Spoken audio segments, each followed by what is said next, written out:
東西を寺町通りと烏丸通り、南北を丸戸町通りと今出川通りに囲まれる京都御苑は94ヘクタールの公園です。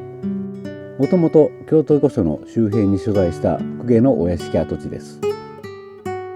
明治に入り多くの公家も東京へ移転し、荒廃した跡地を公園として整備されました。その中心に位置するのが京都御所です。平安京造営時の代理、御所は西約 1.7 キロにありました。造営時の代理が消失した後、現在の位置に移転しました。そして南北朝時代の北朝の代理として定着しました。その後明治2年まで京都御所は権威の中枢でした。御所の参観は御所西側の正所門から入ります。御所の参観は受付時間内であれば手続き不要で参観できます。月曜日、祝日の場合は翌日と、年末年始、行事等のために支障のある日は参観不可ですのでご注意ください。入門に際して皇宮警察官のチェックを受けます。そして入門証を渡されます。ちなみに御苑の管理は環境庁、御所の管理は宮内庁、そして御所の建物等の管理訓は皇室財産で文化財保護法の対象外です。正所門から入り、観覧車休憩所の前を南に進みます。すると義州門、清涼殿のお車寄せがあります。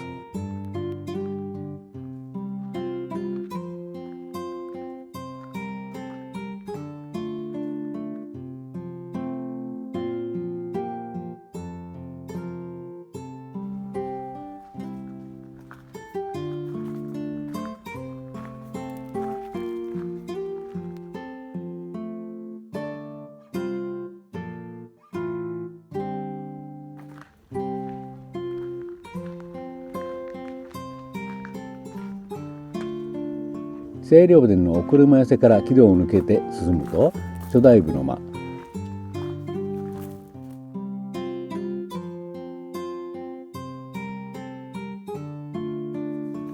ここは三代したものの控室です。身分によって部屋が分けられています。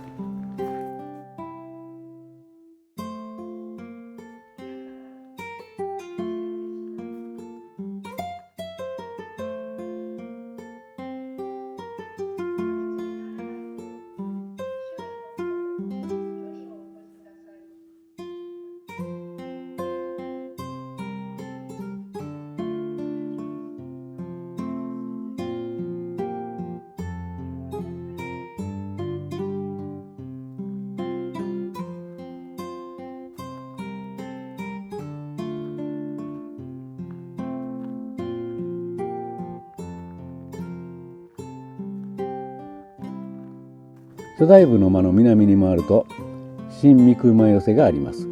これは大正天皇の即位の礼の時に新設されました。陛下が入られるため南向きにしつらえてあります。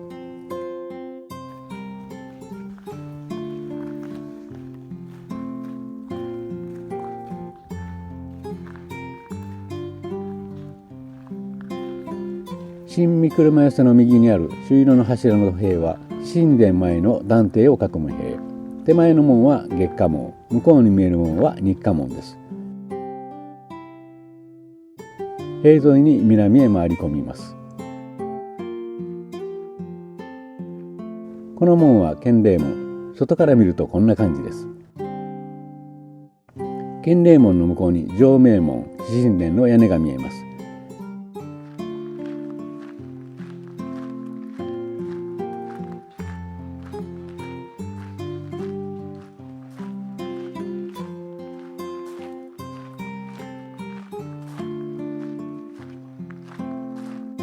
建礼門と正明門は対になっています。ここを通過できるのは両陛下と国家元首クラスの方だけです。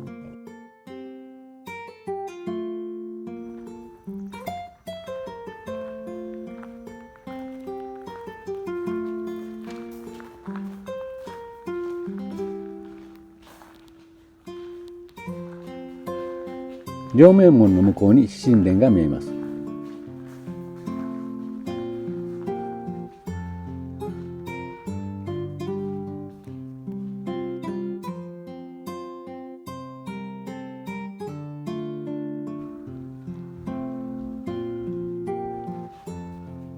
長楽門から壇庭に入ります。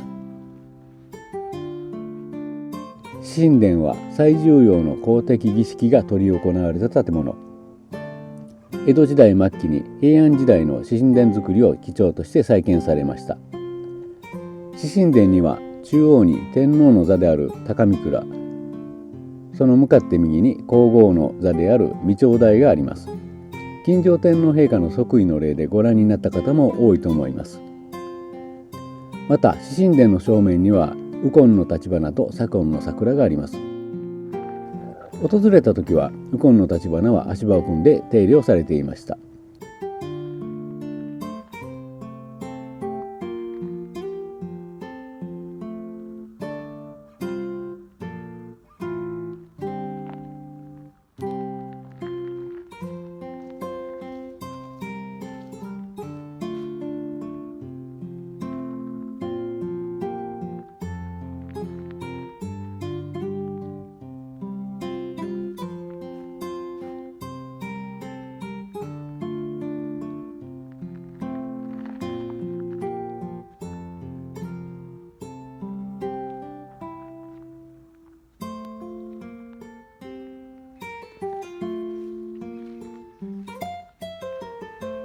佐伯門から壇庭を出ます。正面に見える門は建春門。外から見るとこんな感じです。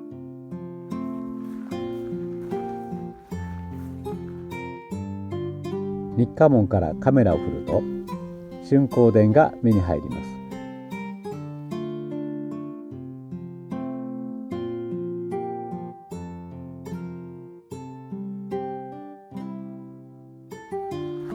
春光殿は大正天皇の即位の礼の時に皇居の新居を一時的に奉安するために建てられたものです。昭和天皇の即位の礼の時も使用されました。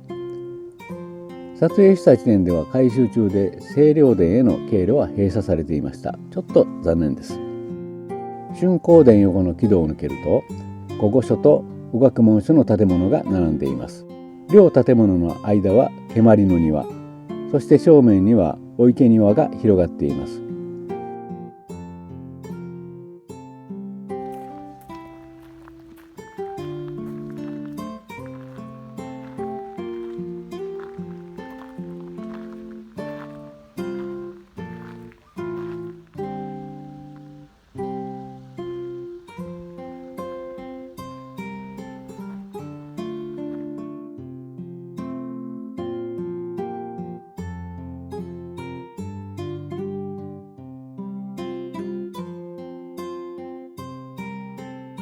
お車寄せから御学問所までの建物は渡り廊下でつながっています。お常御殿以北の建物は獅神殿等の建物群とはつながっていません。お常御殿と皇后常御殿をそれぞれ中心とした2つの建物群となっています。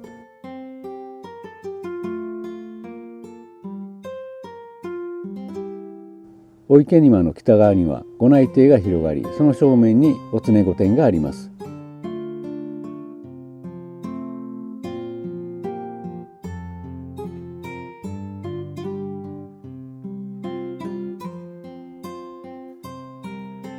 お常御殿は天皇のお住まい。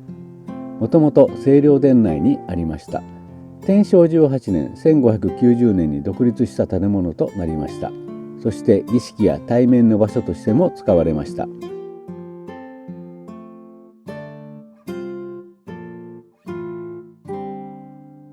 お常御殿に隣接するお見間は七夕等の内向きの行事を行う場所です。正面には白梅と紅梅が植えられています。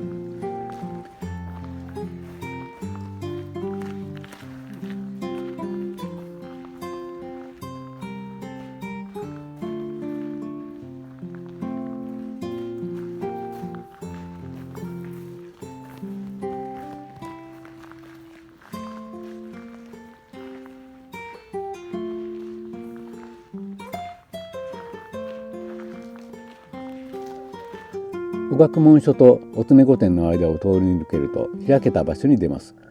お台所跡と呼ばれていますが、もともと公家や武家関係の役所や控室があった場所です。広場の周囲には桜が植えられていて、春には上品な花を咲かせます。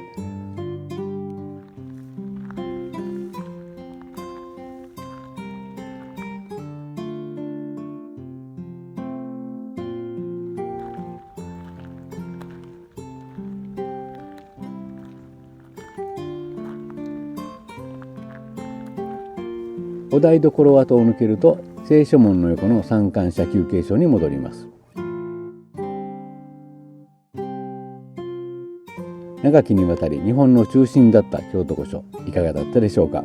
気に入られたら高評価、チャンネル登録をお願いします。それではまた次回の動画でお会いいたしましょう。ややでした。